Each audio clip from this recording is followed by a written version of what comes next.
బాబు బండారం బట్టబయలు. అదానీ వైజాగ్ టెక్ పార్క్లో గూగుల్ భాగస్వామి. సిఐ వేదికగా అదానీ పోర్ట్స్ అండ్ ఎస్సీజెడ్ ఎండి కిరణ్ అదానీ స్పష్టీకరణ అంటూ కథనాన్ని ఇచ్చారు.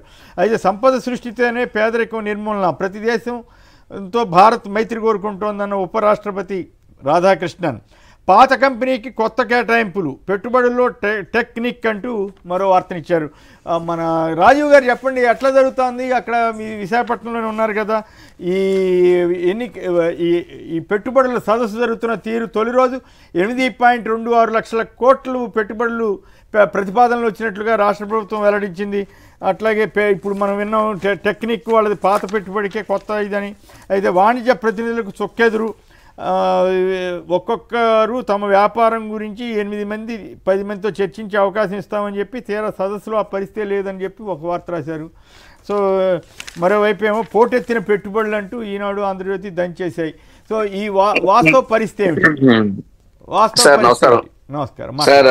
కేఎస్ఆర్ గారు, మీకు మీతో పాటు పాల్గొన్న ప్యానలిస్టులకి, సాక్షి టీవీ న్యూస్ ఛానల్ వీక్షకులందరికీ కూడా నా హృదయపూర్వక నమస్కారం. Good morning అన్నాల్.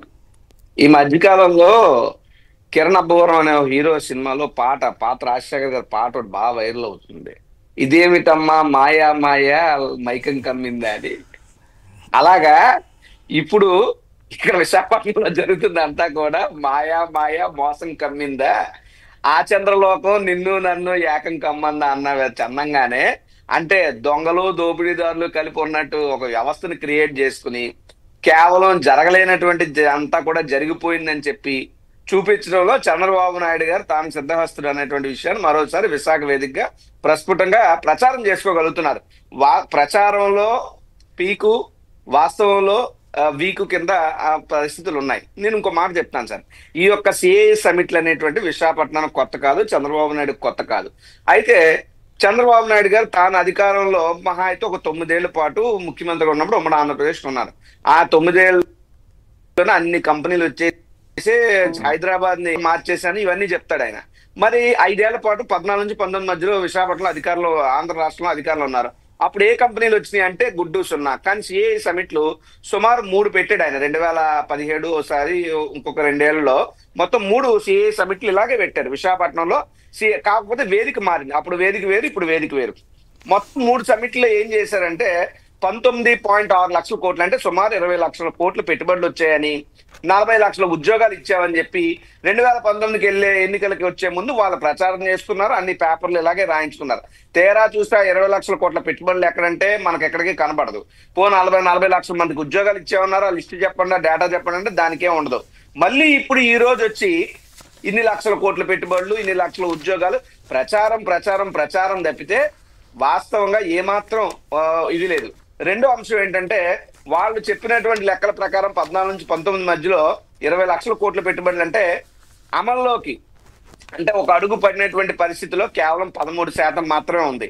అసలు వాస్తవ రూపం దాల్చిందంటే 5.69% మాత్రమే. అంటే 5.69% ఎక్కడ, 100% ఎక్కడ?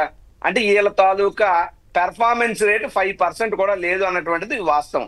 కానీ జగన్మోహన్ రెడ్డి గారి ప్రభుత్వ హయాంలో వాళ్ళు అప్పట్లో ఈ చేసుకున్నటువంటి ఒప్పందాల సంఖ్య 1761 ఒప్పందాలు చేస్తే చంద్రబాబు నాయుడు, కానీ గ్రౌండ్ లో 5% అవ్వలేదు. కానీ జగన్మోహన్ రెడ్డి గారు 99 ఒప్పందాలే చేసుకున్నాడు. చేసుకుని గ్రౌండ్ రియాలిటీ ఏంటంటే 91.67 జగన్మోహన్ రెడ్డి గారి యొక్క స్ట్రైక్ రేట్ గవర్నెన్స్ లో కానీ, డెవలప్మెంట్ లో కానీ, ఇన్వెస్ట్మెంట్స్ లో కానీ జగన్మోహన్ రెడ్డి గారు తీసుకొచ్చింది. అప్పుడు జగన్మోహన్ రెడ్డి గారు ఏదైతే గత 5 ఏళ్లలో తీసుకొచ్చినటువంటి కంపెనీలు ఉన్నాయో ఆ కంపెనీలకే పేర్లు మార్చో, అక్కడ ఉన్నటువంటి వ్యక్తులను మార్చో, లేదా బ్యాక్గ్రౌండ్లు మార్చో, ఇవి మేము తెచ్చామని చెప్పి డప్పు కొట్టుకోవడానికి చేసిన శంకుస్థాపనలే మళ్ళీ చేస్తూ, చేసిన ప్రారంభోత్సవాలే మళ్ళీ చేస్తూ, అవన్నీ కూడా వారి ఖాతాలో వేసుకునే ప్రయత్నం మాత్రమే ఇప్పుడు విశాఖ వేదికగా జరుగుతుంది తప్పితే ఇంకొకటి కాదు. ఇందులో మీకు ఎగ్జాంపుల్ చెప్పాలంటే రెన్యూ ఎనర్జీ కానీ, బ్రూక్ఫీల్డ్ కానీ, లారెస్ కానీ, ఎన్టీపీసీ కానీ, ఇవన్నీ ఈ కోవలోకి వస్తాయి. ఇవన్నీ గతంలో జగన్మోహన్ రెడ్డి గారు విశాఖ వేదికగా ఇన్వెస్టర్స్ సమిట్ అని పెట్టినప్పుడు వీళ్ళందరూ వచ్చిన వాళ్ళే, వీళ్ళందరూ మాట్లాడిన వాళ్ళే. అంతెందుకు సార్, ఇప్పుడు ఉదాహరణకి అదానీనైనా అంబానీనైనా వాళ్ళనే కదా ఏ వ్యాపారస్తులైనా ఆదర్శంగా తీసుకున్నది భారతదేశంలో. వాళ్ళ కింద నుంచి వచ్చినటువంటి వ్యక్తులు అనేటువంటి ఒక ఇన్స్పిరేషన్ ఉంది కదా. ఆ ఇద్దరు వ్యక్తులే కాకుండా కుమార్ మంగళం గారు బెక్కవోల్లో గ్రాస్ ఇండస్ట్రీ శంకుస్థాపన జరిగితే ఆయన చెప్పాడు జగన్మోహన్ రెడ్డి గారి గురించి, ఈజ్ విజనరీ అని.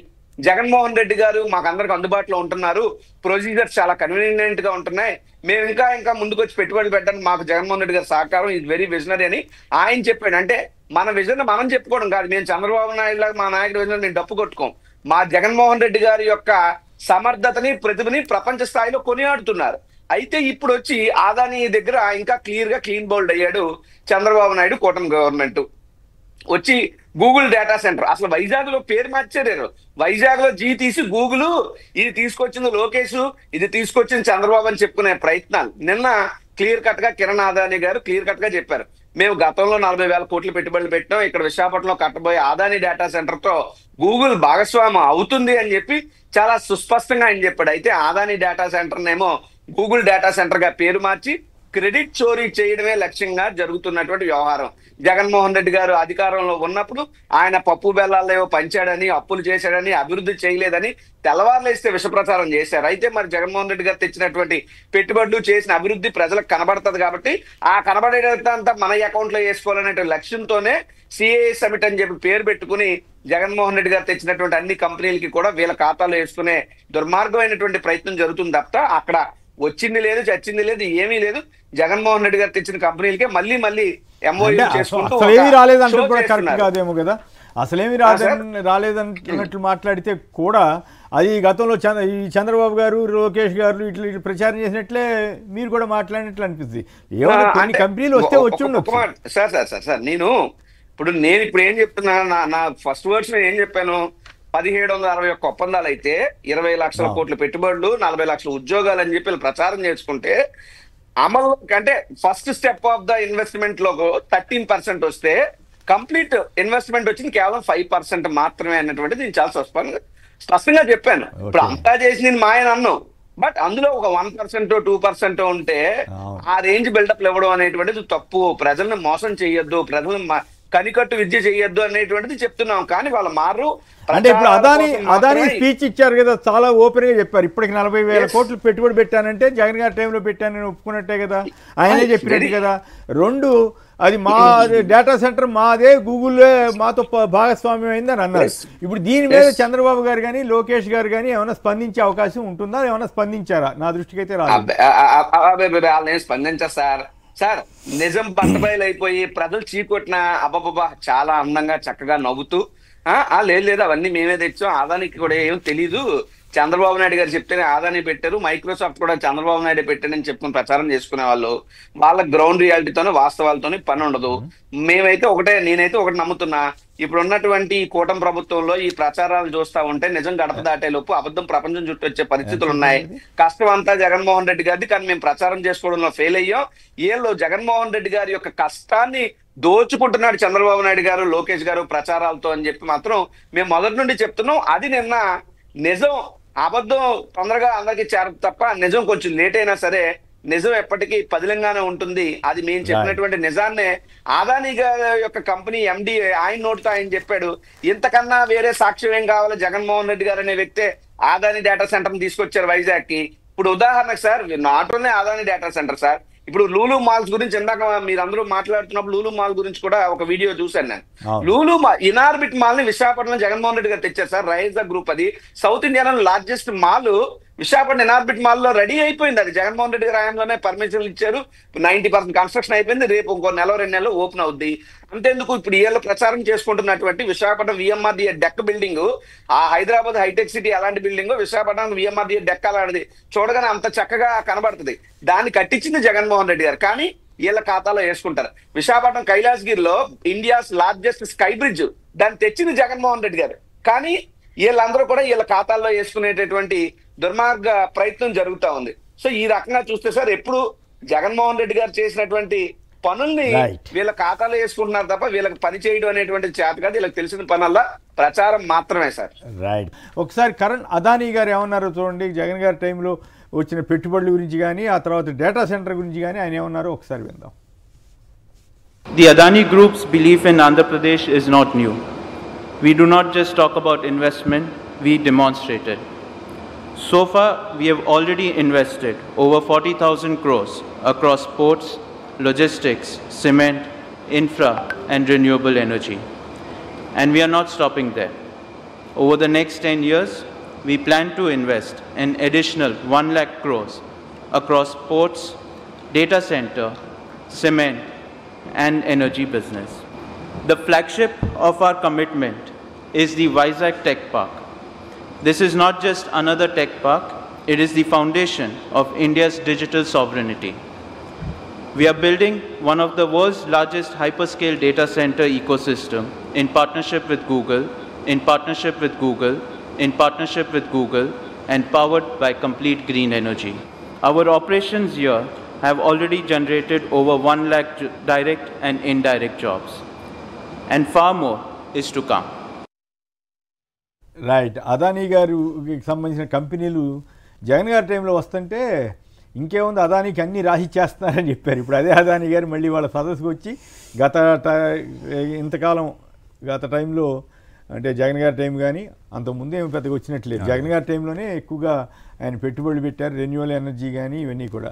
రైట్. ఏమంటే అదానీ గారికి సమాధానం ఇస్తారా? డేటా సెంటర్ నీది కాదయా మా ఫస్ట్ ఆఫ్ ఆల్ ఇక్కడ ప్రాబ్లం ఏంటంటే సార్, ఒక పర్టికులర్ పార్టీ కార్యకర్తలు వాళ్ళు ఏది చెబితే అది ఈ జర్నలిజం ముసుగులో ఒక పార్టీలకు సంబంధించిన కరపత్రాల్లా కొన్ని మారిపోయి వాళ్ళు ప్రచారం చేసేది ఎలా ఉంది అంటే, ఇంత క్లియర్గా ఆయన 40,000 కోట్లు ఆల్రెడీ పెట్టామని చెబుతుంటే ఈ రోజు కూడా పేపర్లో ఎలా అంటే పెడతాం అని రాస్తున్నారు అనమాట. రాశారు. ఫస్ట్ ఆఫ్ ఆల్ అసలు ఇంగ్లీష్ మీడియం వద్దనేది దీనికోసమేనని నాకు డౌట్ అనమాట. అంటే ప్రస్తుత ప్రభుత్వం ఏంటంటే ఇంగ్లీష్ మీడియం వద్దు, తెలుగే ముద్దు అంటారు. ఎందుకు ఇంగ్లీష్ మీడియం వద్దు అంటే, ఇప్పుడు కరుణ్ అదానీ గారు చెప్పింది ఎవరికి అర్థం కాకూడదని మీనింగ్ కూడా ఉండొచ్చు అందులో. బేసికల్లీ మీరు కొన్ని చూసుకోండి సార్, జగన్మోహన్ రెడ్డి గారు అక్కడ మనకి సమ్మిట్ పెట్టినప్పుడు ఏదైతే క్లియర్గా చెప్పారో 13 లక్షల కోట్ల పెట్టుబడులకి ఎంఓయూలు చేసుకున్నారు. దట్టు అందులో కూడా 8 లక్షల కోట్ల పెట్టుబడులు కేవలం రెన్యూబుల్ ఎనర్జీ కోసమే చేసుకున్నారు. ఆ రెన్యూబుల్ ఎనర్జీ కోసం కూడా ఎలా చేసుకోగలిగారు అంటే, ఒక పక్క నేషనల్ గవర్నమెంట్ యొక్క సపోర్టు, కోస్టల్ కారిడార్ చెన్నై నుంచి కలకత్తా వరకు కోస్టల్ కారిడార్ రెడీ అవటము, అదే సమయంలో మన బైఫర్గేషన్ తర్వాత ఆంధ్రప్రదేశ్కున్న రిసోర్సెస్ ఏంటి, మేజర్ రిసోర్సెస్.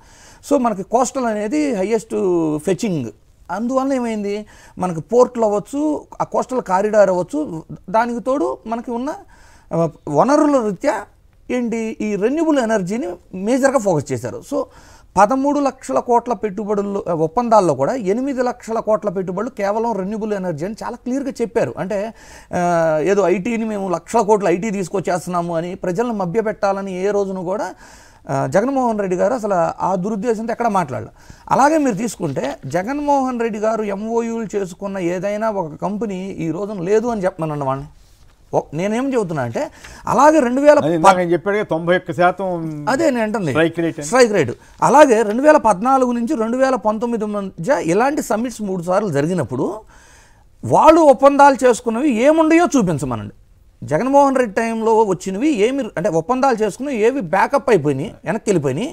అలాగే 2014 నుంచి 19 మధ్య వీళ్ళు ఏం తీసుకురాగలిగారు అంటే, వీళ్ళదంతా ఎలా ఉంటుందంటే, జగన్మోహన్ రెడ్డి గారు దావోస్ వెళ్తే వీళ్ళ వాదన అంతా ఎలా ఉండిద్దంటే, అంతర్జాతీయ సమ్మిట్కి వెళ్ళి దేశంలో ఉన్న ఎంటర్ప్రెన్యూర్స్ని తీసుకురావడానికి అంతర్జాతీయ స్టేట్మెంట్కి వెళ్ళాలా. అవును, గ్రీన్ కో 30,000 కోట్ల ప్రాజెక్ట్ మళ్ళీ వీళ్ళే వెళ్ళి పొగుడుతూ ఉంటారు.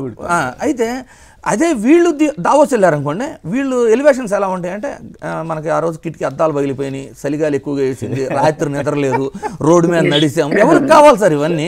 రాష్ట్ర ప్రజలకు ఇవన్నీ ఎందుకు? మీరు నిద్రపోయారా లేదా? ఎవరు పడుకోవద్దన్నారు? అద్దాలు పగిలిపోయినాయి, చలిగాలి. అంటే దావోస్కి వెళ్ళి ఒక్కటి కూడా తేకుండా మళ్ళీ వచ్చిన తర్వాత వీళ్ళు చెప్పేది ఏంటంటే, ఏదైనా ఇలాంటి ఇన్వెస్ట్మెంట్ సమ్మిట్కి వెళ్ళినప్పుడు మన రాష్ట్రంలో ఉన్న ఫెసిలిటీస్ ఏంటి, మన రాష్ట్రంలో ఉన్న వనరులు ఏంటి, మేము ప్రెజెంటేషన్ ఇచ్చాము, టేక్స్ టైం అంటారు. తీసుకొచ్చిన వ్యక్తి ఏమో అంత బోగస్ అంటారు. వైజాగ్ సమ్మిట్ నడిచినప్పుడు కూడా వాళ్ళు రాసిన అబద్ధాలు కానివ్వండి, వాళ్ళు ప్రచారం చేసింది ఏ విధంగా చేశారు. ఇప్పుడు డేటా సెంటర్ గురించే తీసుకుందాం, ఇది రీసెంట్గా జరిగిన దాంట్లో అసలు అది అదానీది కాదు అన్నట్టు ప్రలోభ పెడతానికి ఎంత ప్రయత్నించారు. ఏమైంది? ఇప్పుడు ఒకటి మాత్రం అప్రిషియేట్ చేయాలి సార్ చంద్రబాబు గారిని. ఎట్ లాస్ట్ నేను అర్థం చేసుకునేది ఏంటంటే, హీ రియలైజ్డ్ ఆయన ఏమీ తేలేరు, అట్లీస్ట్ తెచ్చిన దాన్ని కంటిన్యూ చేద్దామనే ఆలోచనకు వచ్చారు. దాన్ని మనం ఇక రాజకీయంగా ఏంటంటే, పేర్లు మేమే తెచ్చామని చెప్పుకోవడం పక్కన పెడితే, రీసెంట్గా మీరు దుబాయ్, యూఏఈ కూడా వీళ్ళిద్దరూ వెళ్ళినప్పుడు చంద్రబాబు గారు కానివ్వండి, లోకేష్ గారు కానివ్వండి, వాళ్ళు అడిగింది కూడా ఏంటి, అక్కడ ఇన్వెస్ట్మెంట్స్ కానివ్వండి, అంటే ఆ పర్టికులర్ పేపర్లో రాసినవే చెప్తున్నాను నేనేమి. ఏమని రాశారు? మాకు ఇట్లా పోర్ట్స్ అవైలబుల్ ఉండి లాజిస్టిక్ హబ్స్ పనికొస్తాయి, మీరు ఫుడ్ ప్రాసెసింగ్ యూనిట్స్ పెట్టుకోవడానికి అవకాశం ఉంది, రెన్యూబుల్ ఎనర్జీకి రండి, ఇవే అడిగారు. ఇవన్నీ ఆల్రెడీ జగన్మోహన్ రెడ్డి గారు ఒక విజనరీ దృష్టితో నాంది అంటే ఇనిషియేట్ చేసి ఆల్రెడీ రెన్యూబుల్ ఎనర్జీకి 8 లక్షల కోట్ల ఎంఓయూలు చేసి అవి కూడా ల్యాండింగ్ అయ్యి, ఆ ల్యాండింగ్ అయిన వాళ్ళు కూడా చిన్న చిన్న వాళ్ళు కాదు కదా, గ్రీన్కో, అంబానీ, అదానీ ఇలాంటి వాళ్ళు, వీళ్ళు ల్యాండ్ అయిపోయి వర్క్ చేస్తున్న దాన్ని మీరేం చేస్తున్నారు? జగన్మోహన్ రెడ్డి గారు చేసిన అభివృద్ధిని తీసుకెళ్ళి, అభివృద్ధినో విజనరీనో తీసుకెళ్ళి, ఇదిగో మా రాష్ట్రంలో ఆల్రెడీ ఎన్ని అయినాయి, వీటిని చూసి మీరు రండి అని అడుగుతున్నారు. అంటే ఎట్ లాస్ట్ నేనేమంటానంటే అట్లీస్ట్ ఈ ప్రజలని జనాల్ని మభ్యపెట్టే బదులు జగన్ గారు విజనరీ అని ఒప్పుకొని జగన్ గారు చేసిన దాన్ని కంటిన్యూ చేయడానికి ఇక ఇంతకు మంచి మనకి సొల్యూషన్ లేదని అర్థం చేసుకున్నందుకు సంతోషించాలి సార్ ప్రజలు. రైట్. శ్రీనివాసరెడ్డి గారు కడప నుంచి. శ్రీనివాసరెడ్డి గారు నమస్కారం, మాట్లాడండి. నమస్తే కుమ్మేని గారు. నమస్తే సార్, చంద్రబాబు నాయుడు గారు మొన్న జరిగినటువంటి జగనన్న కాలనీని హైజాక్ చేశారండి. వాళ్ళు పరిశ్రమలు వీటన్నీ హైజాక్ చేయడం పెద్ద విషయం కాదండి. అది ఆయన ఎన్నో జగన్మోహన్ రెడ్డి గారు ఎన్నో కార్యక్రమాలను మంచిగా ఇనిషియేట్ చేశాడు ఆయన పరిశ్రమల విషయంలో. అటువంటి దాన్ని ఆయన ఏమి చేయకుండానే దాన్ని పబ్లిసిటీ చేసి చేస్తాంటారండి. అది పెద్ద విషయం కదా, ఆయనకు పెద్ద సంగతి ఏం కాదండి. దానికి నాకు తెలిసి అటువంటివి ఆయనకు అలవాటు. రైట్, ఓకే అండి, ధన్యవాదాలు. ఇక మరొక అంశంలోకి వెళ్దాం. అయితే ఇంట్రెస్టింగ్ విషయం ఏంటంటే, ఒక్క నిమిషం మీరే మాట్లాడుతురు కానీ ఒక పాయింట్ కాదు. స్పీకర్ అయ్యన్న పాత్రుడు గారు విశాఖకి గోవా టూరిజం కల్చర్ రావాలంటున్నారు, అప్పుడు ఇండస్ట్రీస్ వస్తాయని ఆయన అభిప్రాయమా ఏం కదా? దాన్ని కూడా కలిపి మాట్లాడండి. దాన్ని కూడా కలిపి మాట్లాడదాం సార్. ఇక్కడ ఒకటే సార్, గతంలో 3 CII సమిట్లు జరిగాయి అన్నప్పుడు ఆ సమిట్లకి ఎవరు వచ్చారు, ఎవరు వెళ్ళిపోయారు, ఎవరికి పెద్ద వివరాలు ఏం తెలియవు. ఊరికే సన్ రైజ్ స్టేట్ అని ఒక బిల్డప్ ఇచ్చుకుని అప్పుడు పరిస్థితులు ఎలా ఉండేవంటే, గాజువాక నియోజకవర్గ అంటే ఒక ఎగ్జాంపుల్ చెప్తున్నాను. గాజువాక నియోజకవర్గానికి చెందినటువంటి ఒక తెలుగుదేశం పార్టీ వార్డు అధ్యక్షుడికి ఓ కోట్ వేసేసి అతను ఒక 100 కోట్లతో చాక్లెట్ ఫ్యాక్టరీ పెడుతున్నాడని చెప్పి ఒప్పందాలు ఏవో చేసుకున్నారంటే అంత బోగస్ ఒప్పందాలు జరిగినాయి అప్పుడు వాళ్ళ అధికారంలో ఉన్న 3 సార్లు సమిట్లలో. కానీ జగన్మోహన్ రెడ్డి గారు వచ్చిన తర్వాత భారతదేశంలోనే never before and ever after అనే పద్ధతిలో అదానీలు, అంబానీల దగ్గరికి ఎవరైనా వెళ్ళాలి తప్ప వాళ్ళు ఎక్కడికి రారు. అలాంటిది విశాఖపట్నంలో జగన్మోహన్ రెడ్డి గారు సమిట్ పెడితే వచ్చినటువంటి కంపెనీలు అదానీ, అంబానీ, భజంకర్లు, బంగర్లు, ఓబ్రాయ్, జిందాలు, ఇన్ఫోసిస్, TCS లేదా గ్రీన్కో లేదా యోకోహామా టైర్స్, NTPC, టెస్లా కో-ఫౌండర్లు ఇలాంటి ప్రపంచ ప్రసిద్ధి చెందినటువంటి బడా పారిశ్రామికవేత్తలందరినీ కూడా విశాఖపట్నం తీసుకొచ్చి విశాఖపట్నం నగరాన్ని విశ్వవ్యాప్తం చేసి ఇది మా అవకాశాలు, ఇది మా సహకారాలు, మీరు వచ్చి ఇక్కడ మాకు పెట్టుబడులు పెట్టండి అని చెప్పి ఆంధ్రప్రదేశ్ రాష్ట్ర భవిష్యత్తు ముఖ చిత్రాన్ని మార్చేటటువంటి గొప్ప కార్యక్రమాన్ని జగన్మోహన్ రెడ్డి గారు అప్పుడు చేశారు. అయితే అది ఇలాగా పెట్టుబడుల సదస్సు అంటే ఇలా ఉంటాదా అని చెప్పి ఈ తండ్రి కొడుకులకే కాదు ప్రపంచానికి కూడా జగన్మోహన్ రెడ్డి గారు చూపించారు. జగన్మోహన్ రెడ్డి గారు ముఖ్యమంత్రి కాకముందే is a business man. So ఆ వ్యాపారవేత్తకి ఏ రకమైనటువంటి అవసరాలు ఉంటాయి, ఏ సౌలభ్యాలు కోరుకుంటాడు, ఏ యొక్క సహకార ప్రభుత్వాలను కోరుకుంటాడు అనేటువంటి ఆలోచన ఆయనకు ఉంది కాబట్టి ఆయన అంత అద్భుతంగా పెట్టారు. పెట్టిన తర్వాత ఈ రోజు మళ్ళీ ఇలా అలాంటి వాళ్ళందరినీ పట్టుకొస్తున్నారు. సమిట్ అంటే ఇలా పెట్టాలా, మనం పెట్టిన సమిట్లు కాదా అన్నటువంటి విషయం అర్థమైంది వాళ్ళకి. సో జగన్మోహన్ రెడ్డి గారి విజన్ ని చంద్రబాబు నాయుడు గారు ఫాలో అవుతున్నారని చెప్పడానికి ఈ సమిట్లు జరుగుతున్నటువంటి వ్యవహారం ఎగ్జాంపుల్. చెప్పండి సార్. అదే స్పీకర్ గారు గోవా కల్చర్ రావాలంటున్నారు, బానే ఉంటుందా నిజంగానే గోవా కల్చర్ వస్తే? సార్ మరి అయ్యన్న పాత్రుడు గారికి మొదటి నుంచి కూడా విశాఖపట్నం గోవా కల్చర్ తేవాలనేటువంటి ఆలోచన ఆయన మొదట్లోనే ఉంది. ఆ మధ్య కాలంలో ఎప్పుడు కూడా నేను ఏదో పేపర్లో చదివాను, విశాఖపట్నంలో బికినీ ఫెస్టివల్ పెట్టాలనేటువంటి ప్రయత్నం కూడా 14 నుంచి 19 మధ్యలో జరిగితే ఇక్కడ ఉన్నటువంటి మహిళా లోకం అంతా కూడా కన్నెర చేస్తే అప్పుడు ఆ నిర్ణయాన్ని ఏదో వెనక్కి తీసుకున్నారు. నిర్ణయం కాదు, ఆలోచన ఏదో వెనక్కి తీసుకున్నారని. తర్వాత ఆయన బీచ్ రోడ్లోనట, ఇది స్పీకర్ అయ్యన్న పాత్రుడు గారు ఎక్కడో మాట్లాడుతుండగా సోషల్ మీడియాలో వైరల్ మాటలు, ఆ బీచ్ రోడ్ లో గోవా, నేనైతే గోవా ఎప్పుడు వెళ్ళలేదు, నాకు గోవా పరిస్థితులు తెలియవు. అయితే గోవాలో బీచ్ లోనట్టు అక్కడక్కడ వరుసగా ఈ మద్యం దుకాణాలు ఇవన్నీ బీచ్ షోర్ లోనే ఉంటాయట, ఇసుక దగ్గరలోనే. సో అలాంటి ఏర్పాటు అందరికీ చేస్తే ఎక్కువ పర్యాటకులు అది వస్తారు అని చెప్పి ఆయన ఆలోచనలు 1-2 సందర్భాల్లో ఆయన మాట్లాడాడు. మరి ఆయనకు అంత ఇంట్రెస్ట్ ఏంటో తెలియదు కానీ అటువంటి సంస్కృతి విశాఖపట్నంలో మంచిది కాదు. విశాఖపట్నం చాలా సౌమ్యమైనటువంటి ప్రాంతం, చాలా పద్ధతి మర్యాదలు ఉన్నటువంటి ప్రాంతం. ఇటువంటి ప్రాంతంలో అభివృద్ధి చెందాలి కానీ అభివృద్ధి ముసుగులో భూత పురాణాలకు తెరలేపేటటువంటి కార్యక్రమాలు చేయటం అనేటువంటిది తప్పని చెప్పి నా వ్యక్తిగతమైనటువంటి భూత పురాణం అని అనక్కర్లేదు కానీ బట్ అది అటువంటి దారి తీసే ప్రమాదం ఉందని మాత్రం చెప్పొచ్చు. నాణ్యమైన మద్యం అనే ఒక పథకాన్ని ఇంట్రడ్యూస్ అంటే ఒక చేశారు కదా. చేసినప్పుడు సార్ ప్రజలు మద్దతు ఇచ్చినప్పుడు క్యాషినో సెంటర్లు ఈ కల్చర్ ను కూడా ఇంట్రడ్యూస్ చేస్తే ఇంకా మెజారిటీ పెరుగుతుందనే ఆలోచన కూడా ఉండొచ్చు సార్. అది కూడా చేస్తారు. ఇక్కడ ఒక్క అంశాన్ని చెప్పి నేను ముగిస్తాను సార్. గతంలో ఇప్పుడు ఈ తాలూకా ఇప్పుడు ఉన్నటువంటి కూటమి ప్రభుత్వ నాయకులే మాట్లాడుతూ గతంలో జగన్మోహన్ రెడ్డి గారు ఉన్నప్పుడు అప్పడాల ఫ్యాక్టరీలు ఒడియాల ఫ్యాక్టరీలు వచ్చినాయి, ఇప్పుడు మేము వచ్చినప్పుడు ఒరిజినల్ ఫ్యాక్టరీలు వస్తున్నాయని చెప్పి మాట్లాడుతున్నారు. పూర్తిగా వక్ర భాష్యం, పూర్తిగా తప్పుదారి. ఆ రోజు అసెంబ్లీ వేదికగా అప్పుడున్నటువంటి ఇండస్ట్రీస్ మంత్రిగా ఉన్నటువంటి గుడివాడ అమర్నాథ్ ఎవరైతే ఉన్నారో మంత్రి గారు, అప్పుడు మంత్రి గారు, ఆయన చెప్పాడు ఈ అప్పడాలు ఒడియాలు తాలూకా ఫ్యాక్టరీలు అనేటువంటివి ఇవన్నీ జరిగినటువంటి ఎంఓయూలు అలా సిఐ సమిట్లలో జరిగినాయి, వీళ్ళు ఈ రకమైనటువంటి బోగస్ వ్యవహారాలు నడిపారని ఆయన చెబితే దానికి తలనే తోకనే కట్ చేసి మేమేదో తెచ్చినట్టు ప్రచారం ఒకటి.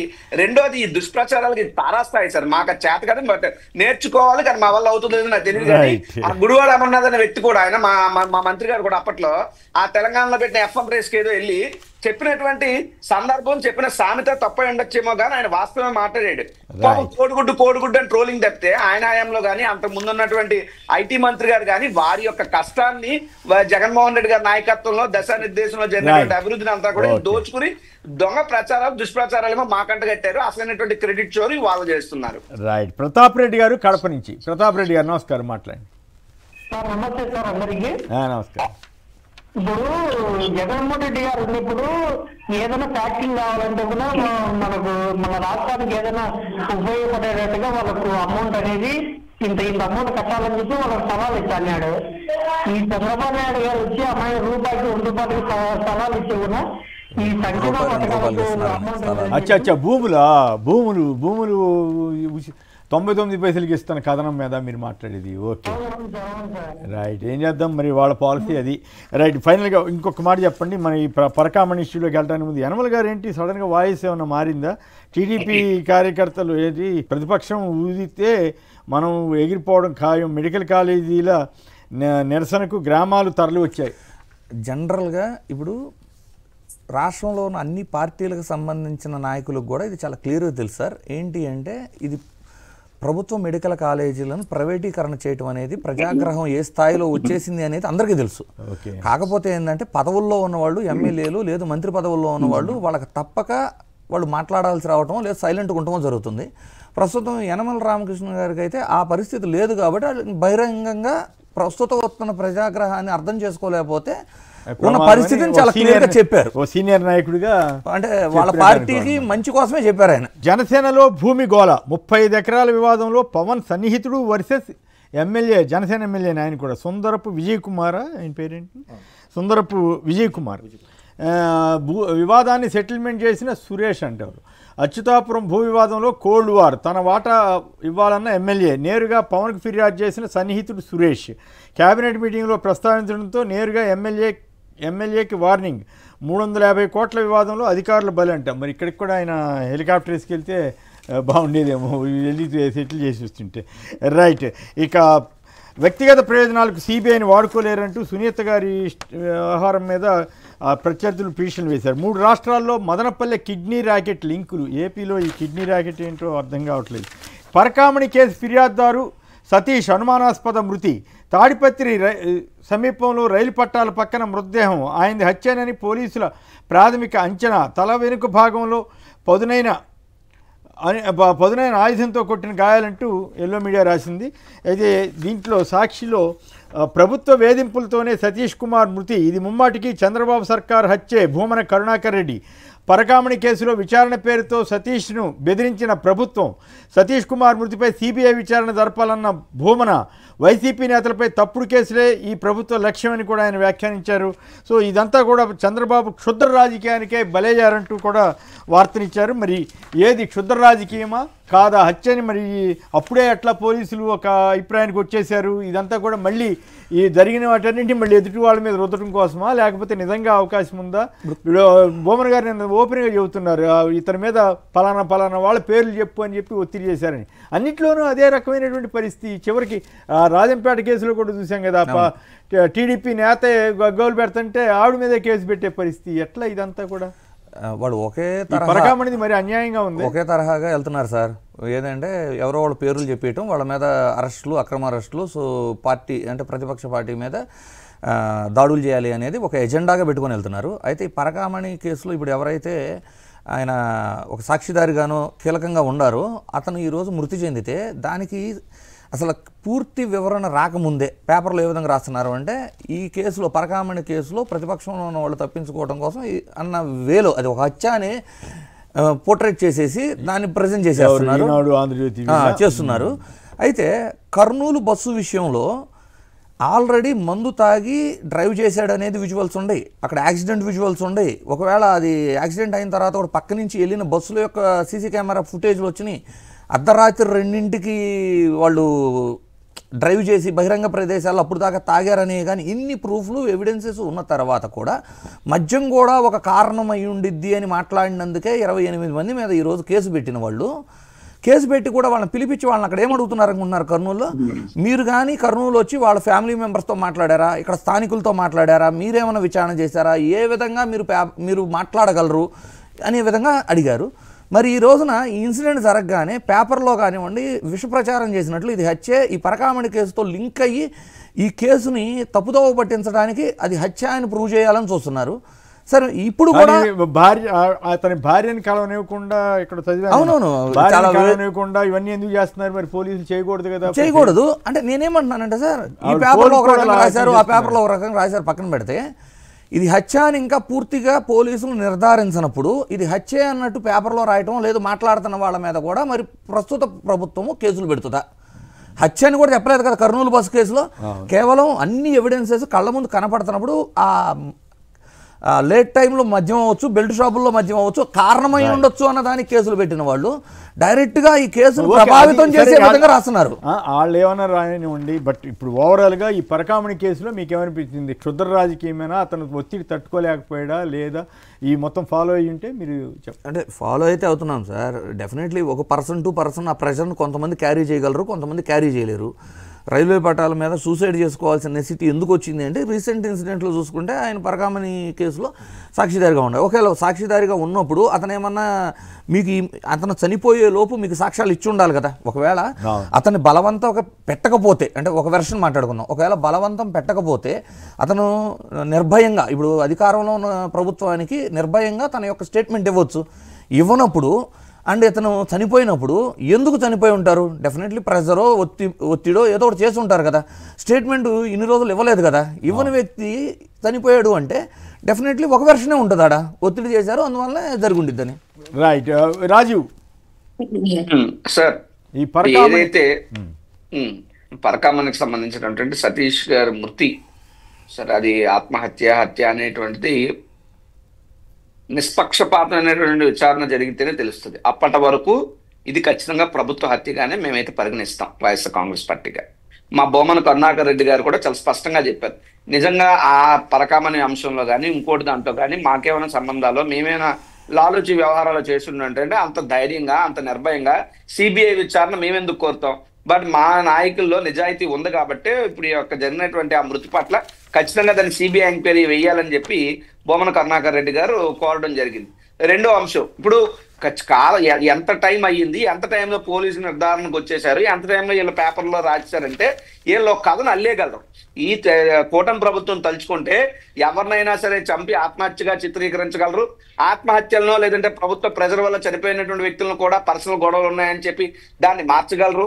ఇందులో చంద్రబాబు నాయుడు గారు చాలా సిద్ధవస్తులు. ఈ సరే కేసులు పెట్టుకొని దానికే మేము భయపడం, కానీ గతంలో చంద్రబాబు నాయుడు గారు అధికారంలో ఉన్నప్పుడే బెల్లి లలితక్క గారిని ఆయన అక్రమాలని వాటిని ప్రశ్నించినందుకు అప్పుడు అధికారులు ఉండి 17 ముక్కలుగా ఆవిడని చంపించి నరికించేసి ఆవిడ యొక్క పర్సనల్ అఫైర్స్ తో ఆవిడ బలైపోయిందని చెప్పి చనిపోయినటువంటి వ్యక్తుల మీద కూడా దుష్ప్రచారం చేసినటువంటి చరిత్ర చంద్రబాబు నాయుడు గారికి ఉంది. కాబట్టి కాదు మీరు తొందరపడి అట్లా మాట్లాడొద్దు. ఆయన ప్రభుత్వ టైంలో చనిపోయిందని చెప్పండి, కానీ ఆయనే చంపించారంటే మళ్ళీ అది ఆయన ప్రభుత్వం. Sorry, I'm taking my word back. మీరు అన్నంటే I'm correcting my words. Chandrababu Naidu garu చంపించడం కాదు, చంద్రబాబు నాయుడు గారి ప్రభుత్వ హయాంలో హత్య 17 ముక్కలు కావించబడింది అన్నటువంటిది చరిత్ర ఎదిగినటువంటి సత్యం. కానీ తర్వాత కూడా ఇదే పోలీసు విచారణ పేరుతో ఆవిడ యొక్క క్యారెక్టర్ అసాసినేషన్ చేసి ఇల్లీగల్ అఫైర్స్ అని చెప్పి కూడా ఆ యొక్క ప్రభుత్వ హయాంలోనే ఇది జరిగిందని చెప్పి అప్పట్లో పోలీస్ శాఖతో చెప్పించారు. సో ఇదేమిటంటున్నానంటే ఇలాంటివి చేయటం వారి ప్రభుత్వ హయాంలో ఉన్నప్పుడు జరిగినటువంటి సంఘటనల్ని ఉదాహరణగా చేసుకుంటే దీని మీద కూడా ఆ రకమైనటువంటి అనుమానాలు ప్రజలకో రాజకీయ వ్యక్తులకో మీడియా వ్యక్తులకో కలవటం అనేటువంటిది తప్పేం కాదు. దీని మీద ఈ యొక్క అంశం పూర్తిగా తెలియాలి అంటే బొమ్మన కరుణాకర్ రెడ్డి గారు చెప్పినట్టు ఖచ్చితంగా దీని మీద సిబిఐ విచారణ జరగాలని చెప్పి మేము కోరుతా ఉన్నాం. ఎందుకంటే చంద్రబాబు నాయుడు గారి ఆదేశాలు కనుసరణలోనే పోలీసు వ్యవస్థ పనిచేస్తుంది కాబట్టి చంద్రబాబు నాయుడు గారు వేసే సిట్లన్నీ కూడా ఆయన సిట్లు అంటే సిట్టు, స్టాండ్ అంటే స్టాండ్ అనే వ్యవహారంలో ఉన్నాయి కాబట్టి కాస్త సిబిఐ అనేటువంటి దాని మీద ఒక 1-2% అన్న నమ్మకం కాస్త ఉంది కాబట్టి సరే సిబిఐ ఎంక్వైరీ వేయండి అని అడుగుతున్నాం. మిగతా 98% కూడా అసలు సిబిఐను కూడా ఇన్ఫ్లుయెన్స్ చేయగలిగినటువంటి గొప్ప నాయకుడు. ఇప్పుడు ఆ రకమైనటువంటి రాజకీయ అవసరాలకు కూడా ఆయన ఉంది చంద్రబాబు నాయుడు గారికి. కాబట్టి దాన్ని మేమేం చెప్పలేం కానీ బట్ ఖచ్చితంగా ఇది అయితే ఈ హత్య ఆయన మరణించడానికి ముందు ఏం జరిగిందాన్ని మనం ఒక్కసారి గమనిస్తే ఆయన పూర్తిగా ప్రెజర్ చేశారు. బొమ్మన కరుణాకర్ రెడ్డి గారి పేరు పరకామణి కేసులో చెప్పమని చెప్పి ఆయన మీద చాలా ఒత్తిడి చేశారు. ఆ రకమైనటువంటిది ఆయన చెయ్యలేదు, ఆ హక్కుని చెయ్యదలుచుకోలేదు, దేవదేవుడు ఉంటాడు చూస్తాడు అని చెప్పి ఆయన తన సొంత మనుషుల దగ్గర బాధపడ్డారు అన్నటువంటి విషయం నిన్న ఆయన మృతి దగ్గర చాలా మంది మీడియా వాళ్ళు, నాట్ ఓన్లీ సాక్షి, చాలా మంది మీడియా వెళ్ళినప్పుడు ఆయన సన్నిహితులు, బంధువులు, కుటుంబ సభ్యులు చాలా క్లియర్ గా చెబుతూ వాళ్ళు ఇంకో మాట అన్నారు, సతీష్ ఆత్మహత్య చేసుకునే పిరికివాడు కాదు అని కూడా అన్నారు. సో ఇది హత్య ఆత్మహత్య తేలాలనేటువంటిది లోతైనటువంటి విచారణ చేయాలి తప్ప ఏదో అప్పటికప్పుడు చేసేసి ప్రభుత్వానికి అనుకూలంగా ఏదో నివేదిక ఇచ్చేయాలన్నటువంటి ఆలోచనలో ఆ రకమైనటువంటి డొల్లతనంతో కూడినటువంటి ఇది ఉండకూడదు అని చెప్పి మా ఉద్దేశం. కాబట్టి సిబిఐ ఎంక్వైరీ చేస్తే అన్ని వాస్తవాలు తెలిస్తాయి. అంతవరకు కూడా ఇది ప్రభుత్వం పెట్టినటువంటి ప్రెజర్స్ వల్ల మాత్రమే సతీష్ అనేటువంటి సర్కిల్ ఇన్స్పెక్టర్ గారు మరణించారన్నది ఎవరు కాదన్నా ఇది అర్థమవుతున్నటువంటి తీరు. అయితే ఇప్పుడు పాయింట్ ఏంటంటే గతంలో చూసాం రాజంపేట రైల్వే కోడూరు ఆవిడని చూసాం, అట్లాగే మద్యం కేసు నకిలీ మద్యం ప్లాంట్ ఇష్యూలో జోగి రమేష్ గారి మీద పనిగట్టుకుని కేసు పెట్టారు. జయచంద్రారెడ్డి వాళ్ళ జోలికి వెళ్ళలేదు. సో మన తిరువురు ఎమ్మెల్యే గారు డైరెక్ట్గా ఆరోపణ చేస్తే ఆయన కోప్పడ్డారు కానీ ఆయన కోపడినట్టు వార్తలు వచ్చినాయి కానీ అసలు ఆ ఇష్యూలోకి వెళ్ళలేదు. సో ఇదంతా కూడా ప్రభుత్వం ఒక స్ట్రాటజిక్గా తన మీద ఏ ఆరోపణ వచ్చినా ఆరోపణ చేసిన వాళ్ళ మీద ఎదురు కేసులు పెట్టే సంస్కృతిని దేశానికి రాష్ట్రానికి మంచిదేనా? అసలు ఆ రకంగా విచారణ లేకుండా పోలీసులే దౌర్జన్యంగా వ్యవహరిస్తున్నారనేటువంటి ఆరోపణ రావటం, బలవంతంగా పలానా వాళ్ళ పేరు చెప్పండి అని, అట్లాగే లడ్డు కేసులో సుబ్బారెడ్డి గారి పేరు చెప్పమని ఒత్తిడి చేయటం, ఇవన్నీ చూస్తూ ఉంటే ఎటువైపు వెళ్తోంది ఆంధ్రప్రదేశ్? సార్ వాళ్ళ టార్గెట్ ఒకటే, target YSR Congress party, target YS Jaganmohan Reddy, target YSR Congress party cadre leaders. ఇంతే.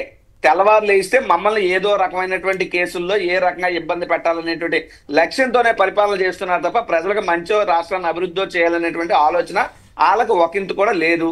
ఇక్కడ నేను ఒకటే చెప్తున్నాను మీకు, ఇప్పుడు మీరు చెప్పినటువంటి అనేక కేసులు ఉదాహరణలు, ఎవరో సుబ్బారెడ్డి గారి పిఏనో లేకపోతే ఇంకొకరినో తీసుకెళ్ళడం, అరెస్ట్ చేయడం, ప్రెజర్ చేయడం, వాళ్ళందరూ మళ్ళీ బయటకు వచ్చి ఏం చెప్తున్నారు, అంతెందుకు సార్ సంబంధించినటువంటి ఒక సోషల్ మీడియా యాక్టివిస్ట్ సరే చేసిన తప్ప ఒప్ప అనేది న్యాయస్థానాలు తెలిస్తే వాళ్ళని కొట్టేటువంటి అధికారం పోలీస్ వ్యవస్థకు లేదు.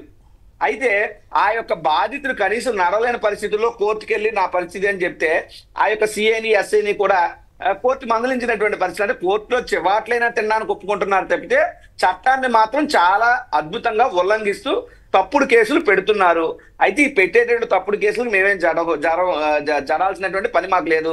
జరగలేనటువంటి మద్యం కేసు, ఒక అక్రమ మద్యం కుంభకోణం సృష్టించి అందరి మీద కేసులు పెట్టి ఏడాపేడా లోపల దోశారు, తోయనివ్వండి. తర్వాత చూస్తే వాళ్ళే తప్పులు చేస్తారు. అసలు దొంగలు ఎవరైతే ఉన్నారో ఆ దొంగల్ని ఎప్పుడుగా మారుస్తూ ఆ దొంగను వదిలేస్తున్నారు. ఆడు ఇచ్చినటువంటి స్టేట్మెంట్ పట్టుకుని మా నాయకులందరినీ అరెస్ట్ చేస్తున్నారు. ఇది ఎక్కడ విడ్డారో నాకు అర్థం కాదు. ఇది చాలా కేసులు. అరబిందో సంబంధించిన వాళ్ళు మేము చెప్పని మీరు చెప్పారంటూ హైకోర్టుకి వెళ్ళారు కదా మొన్న తాజాగా. అవును సార్, ఒకటా రెండా సార్ ఎన్ని బయటకు వచ్చినా ఇలా బుద్ధి మారదు సార్.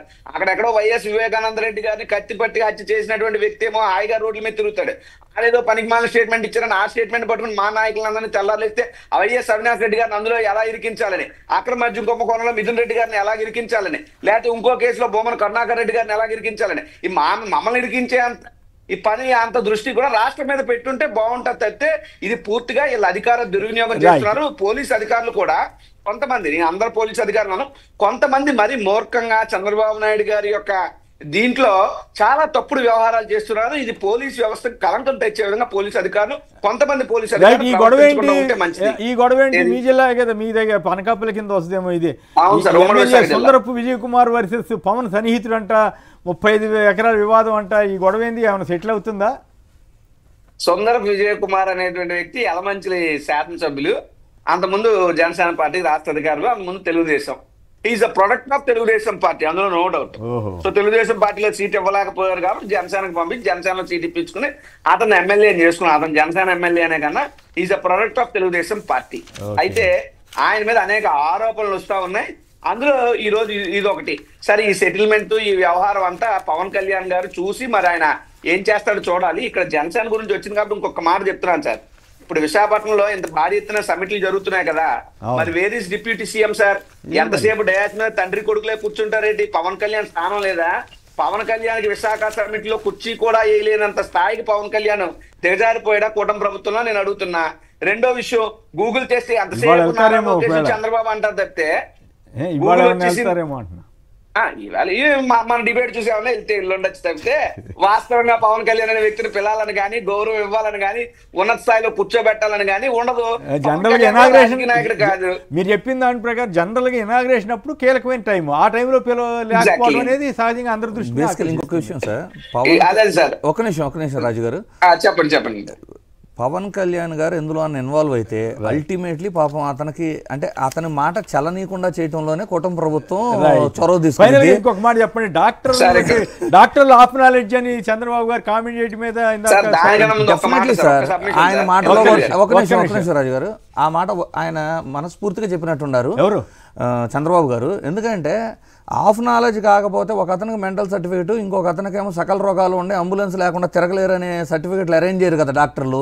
ఆ ఉద్దేశంతో అన్ని తెలిసిన వ్యక్తి కాబట్టి వాళ్ళ గురించి ఇచ్చుంటారు స్టేట్మెంట్. రైట్, మీరు ఆయనకే పెట్టారు.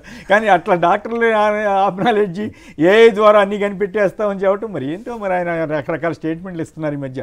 ఫైనల్గా కంక్లూడ్ చేయండి రాజీవ్ గారు. సార్, డాక్టర్లని అవమానించే రకంగా మాట్లాడటం అనేటువంటి బాధాకరం. వైద్యో నారాయణ హరి అంటారు. సరే, కొంతమంది ఇప్పుడు ఈ ప్రభుత్వం ఉంది, ఈ ప్రభుత్వం ఎన్ని తప్పులు చేయట్లేదు, అంత మాత్రం చంద్రబాబు నాయుడు గారిని మేము దుర్మార్గుడు అంటే ఒప్పుకోరు కదా. అలాగే ఎంటైర్ డాక్టర్ వ్యవస్థలో ఎవరో ఒకరో ఇద్దరు తప్పులు చేసినంత మాత్రాన అంతెందుకు ఈ ప్రభుత్వ వ్యవస్థలో వైద్య ఆరోగ్య శాఖ అనేది పోయి అనారోగ్య శాఖ కింద మారిపోయింది సార్. రాష్ట్రం మొత్తం ఎక్కడ చూస్తున్నా మా గిరిజన ప్రాంతంలో పిల్లలు పెట్టలో రాలిపోతున్నారు. ఎలకల కోరికి పసికందులు, ఎలకల కోరికి వైద్య విద్యార్థులు, ఎంత అధ్వానంగా ఉంది. మీరు యూఆర్ ఫెయిల్యూర్ సీఎం. మీరు వచ్చి ఈ రోజు వైద్య వ్యవస్థలో డాక్టర్లు అంటే సిగ్గుచేటది ఈ ప్రభుత్వానికి. రైట్, సరే, వాళ్ళ ఇష్టం. మరి డాక్టర్ల అసోసియేషన్ స్పందించిందో తెలియదు కానీ వినడానికి ఇప్పుడు ఈయన అన్నట్టు ఆ సర్టిఫికేట్లు ఇచ్చినప్పుడు పేపర్లో అయితే చాలా ప్రమాదకరమని రాశారు. తర్వాత ఆయన పేరు అంబులెన్స్ లేకుండా బయట కదలలేని పరిస్థితి చెప్పారా.